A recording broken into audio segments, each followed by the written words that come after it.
Hello everybody, so I'm Bex from Journey to Wellness. Welcome to the Grounding and Mindfulness class.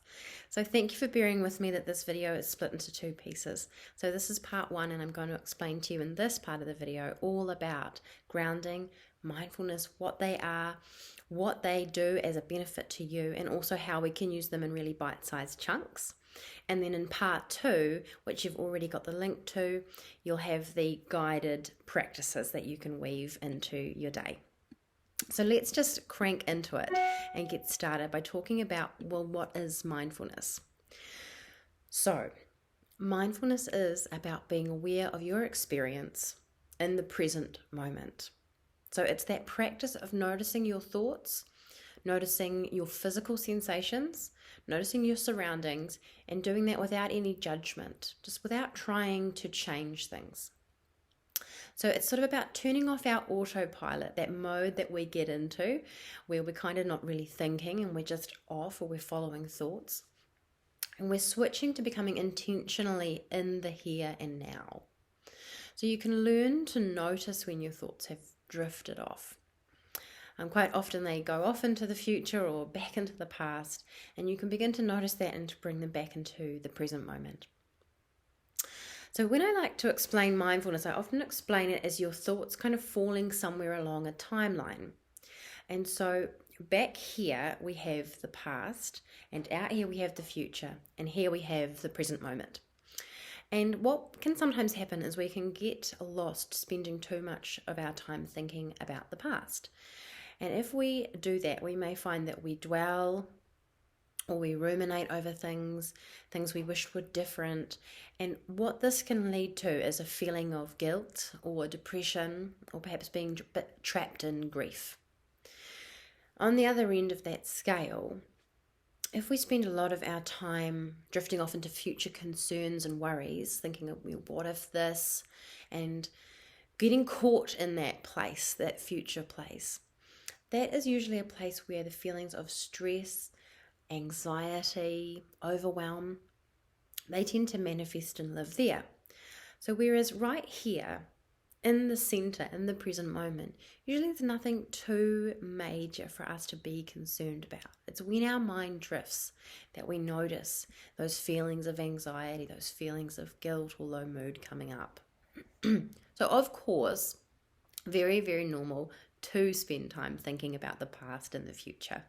Sometimes when we think about the past, we're thinking about lovely memories, and that's a wonderful place to be. And sometimes we are thinking about things that happened that were awful experiences, but we're doing that in a way to learn from them and to make changes and to grow. So that's really useful. It's also useful to think about the future. We have to plan. It can be just planning what we're having for tea that night, or it can be planning 5 years down the line, our goals with our career, or where we want to be.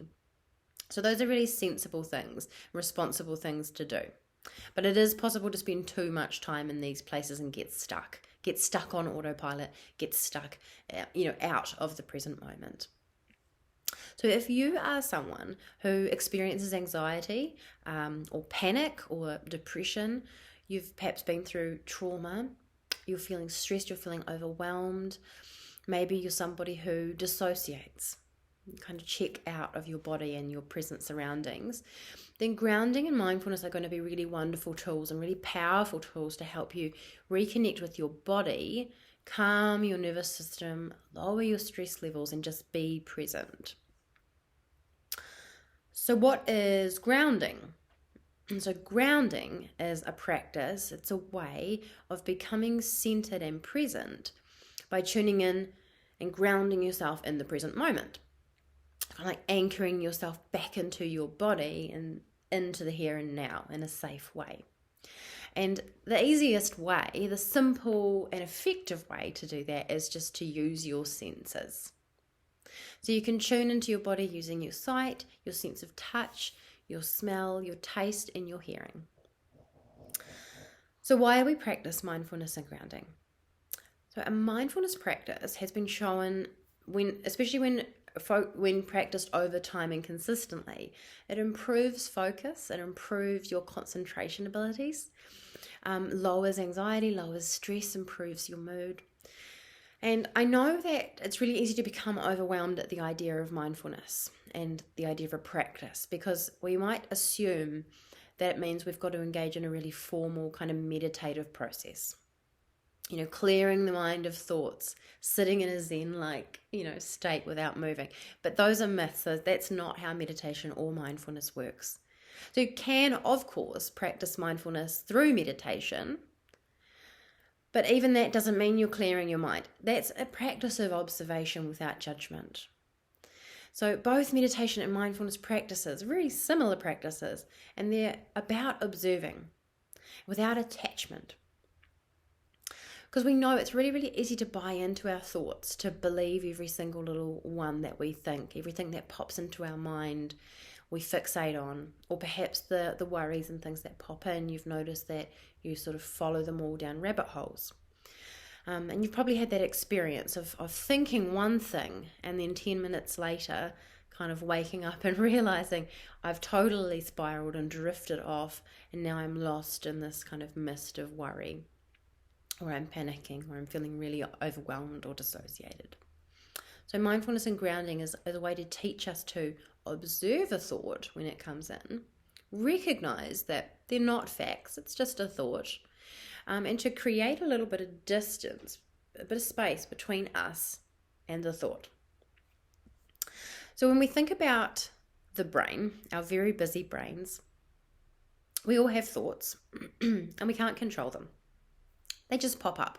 Of course, we can certainly will certain thoughts into our mind, but a lot of them, they just pop into our heads and they pop out again all day long.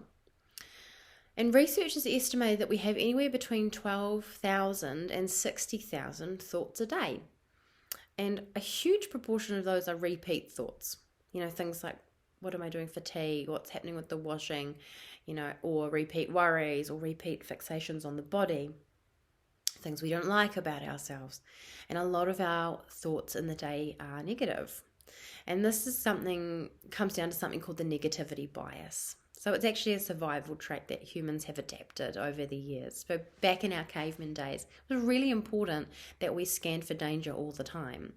And our brains had to notice every possible threat, every possible negative thing, so that we could problem solve and keep ourselves safe. So this is really evolutionary and really practical. However, these days, our survival isn't really at stake. So the negativity bias functions differently. And we're picking up threats in our environment, things like stresses at work or concerns in relationships, and our brains are activating that very same threat response. So we do have that negativity bias of looking for things that could be a threat to us, but it kind of leads us to a vulnerability for depression, or for getting overwhelmed, or for getting anxious. So we have these thoughts popping in and out all day long, and it's quite easy to go throughout your day without really paying much attention to how you're responding to your thoughts. So when you experience anxiety, depression, stress, then you realize how much of a trap your thoughts can become. So anxiety wants you to grab hold of each and every worry that pops into your mind. It wants you to dwell on all of these thoughts and to pick at them. Remember, that's that survival thing, but actually it's not serving us. So it wants us to analyze, it wants us to follow each thought into a little whirlpool. And depression wants us to fixate and ruminate on every negative thought we ever have about ourselves or other people in the world. Get really bogged down by the weight of it all. It wants us to feel a bit helpless and to believe every thought that we have. So mindfulness is going to teach us that not all thoughts are true or worth following. And an analogy that I like to use is, you can treat your thoughts like books in a library. Okay, so you can leave some of them on the shelf. You don't have to check out every book that you see. You don't have to check out every thought you see. So I want to give you some little analogies now to help you approach your thoughts in a mindful way. So I've got 4 little analogies, and they're just really useful visualizations, really. So they're going to help you picture your thoughts in a different way and create some space between you and the thought. So the first one is imagining your thoughts as leaves floating down a stream that you're sitting beside. And you just watch as the thought enters your consciousness, and then you just watch as it floats on by down the stream. just allowing it to carry on its way without judgment or without action.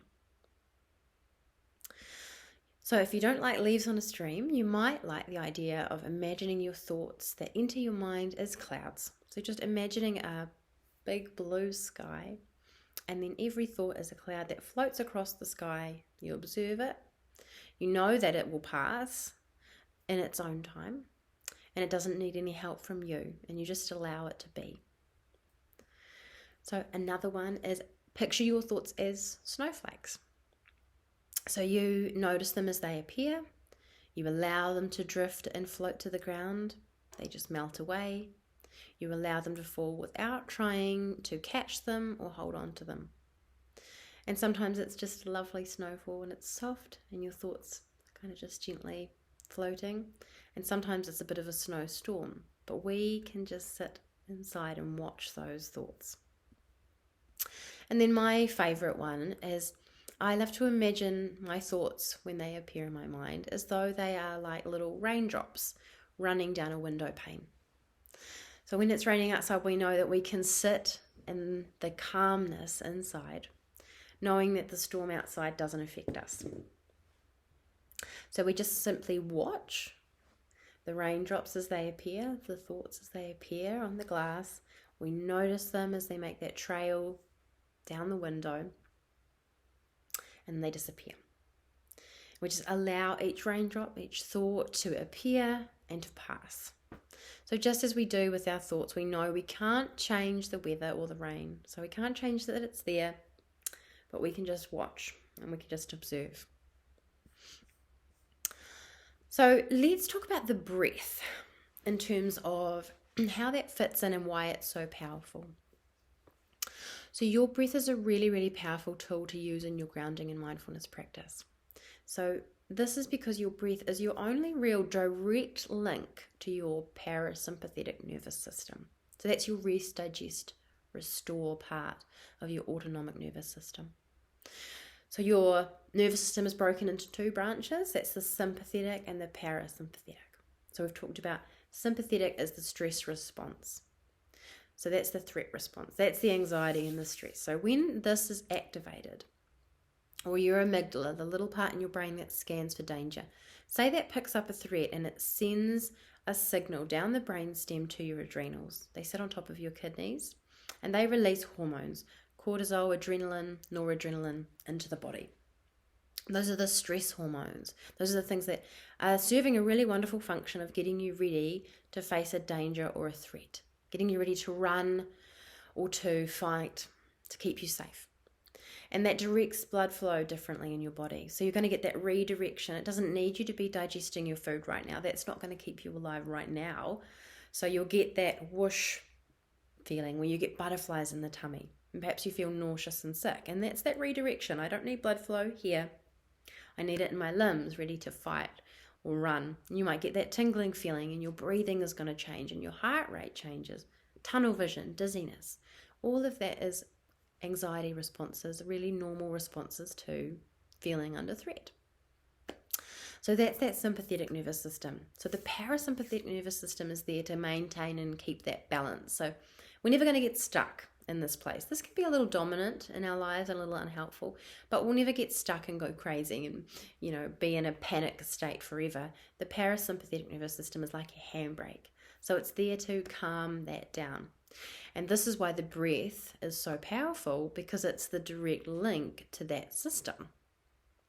So when you breathe deep down into your diaphragm, which is just sitting underneath your rib cage there, when you direct that breath down into the belly, down into the diaphragm, you activate the vagus nerve in your body. So it's your connection to that parasympathetic nervous system, to switching that on. And I just find that so fascinating and empowering to know that you are able to tap into that function of your body whenever you need it. So you've got this tool at your disposal anytime, day or night, to help you ride through these big emotions, to calm you in times of anxiety and stress, bring you back to your body when you're dissociating. So the breath is your anchor. So I want to talk about mindful moments. So it's using mindfulness and grounding throughout your day to give your system a little reboot, a little refresh. So when you go to bed at night and you go to sleep, while you're asleep, your brain is consolidating learning and it's filing away things in your memory. It's thinking, do I need to pop this in short term? Oh, I might make this a long-term memory now. I need this. So it's a really crucial time for our bodies and brains to consolidate and to reset and digest the day. But we can actually give our body and our brain that same digestion time by taking little mindful moments throughout the day in our waking hours. So how often do we take a second and pause and we simply just notice our present experience? So let's do this now. What are you thinking in this moment? Maybe you're with me and you're listening to what I'm saying. Maybe you have got stuck on something I said earlier and you're thinking about that. Maybe you've drifted off entirely, thinking about a worry or a concern or dinner tonight. And either way, that's fine. We just notice, where is our brain? Where are our thoughts right now? What are you feeling in your body right now? What is happening around you? What can you see if you take a look around? What can you smell? If you tuned in, what could you hear right now? What can you feel? Is it clothes against your skin? Is it your bum on the seat? What could you reach out and touch? And you simply notice these things with acceptance and non-judgment and a bit of curiosity. So how often in your day do you stop to check in with your thoughts and your surroundings and your body and your senses? So you can do that. It takes all of 30 seconds. And you can also practice mindfulness in the middle of any activity that you're doing without setting aside any specific time to practice. So you don't even have to have a spare 5 minutes in your day to be able to practice mindfulness. So all you do is you carry on with your daily tasks and you do them in a mindful way. So as you're doing them, you're noticing thoughts that are coming and going, noticing what your body's doing, how it's feeling. You're observing what you're seeing, what you're feeling and touching, what you're hearing, what you're tasting.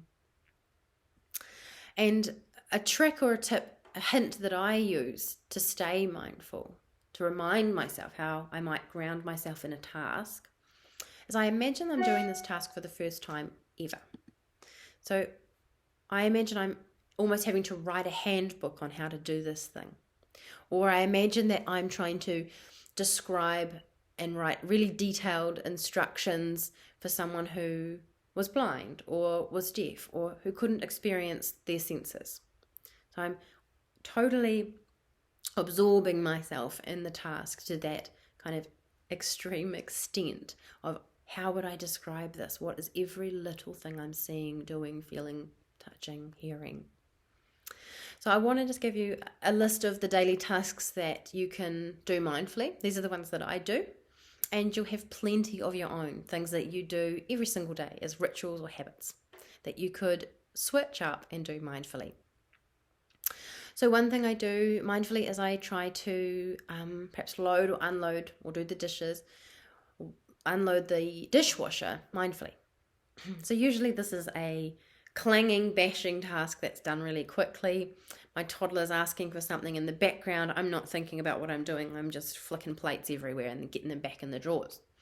But you can actually take a second and do that in a mindful way. Really feeling every single item you pull out, really looking at it, seeing how the light's hitting it, listening to the little clinks and clangs as you're arranging things in drawers. You can make a cup of tea mindfully. Imagine that you have never done it before and you're trying to write a handbook. So you're really breaking down every step and really experiencing that in a sensory way. You can get dressed mindfully. Have a shower mindfully. And a shower is often a place where it could be a really relaxing time, but often we are planning our day ahead. If you're a morning shower person or if you're a night shower person, you're going over everything that has happened and perhaps starting to worry or think about the next day. So you come out of the shower and you can't really remember if you've washed yourself, and it wasn't a very kind of relaxing experience. So what would it be like to watch all the water droplets forming? Watch the mist forming in the bathroom. Really smell the soap that you're using and the different products. Really feel that on your skin. You can brush your teeth mindfully.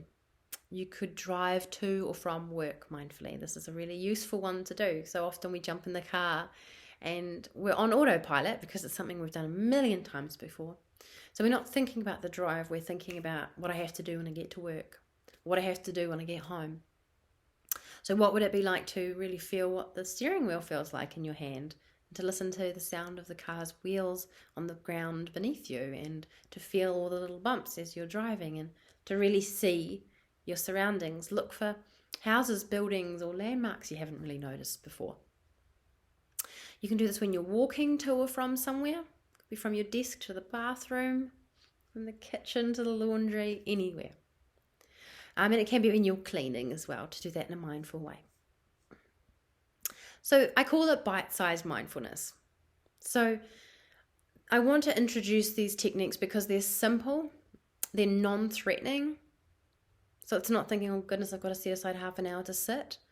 I'm just going to weave this into my day in bite-sized pieces. So there's small practices that aren't time-consuming.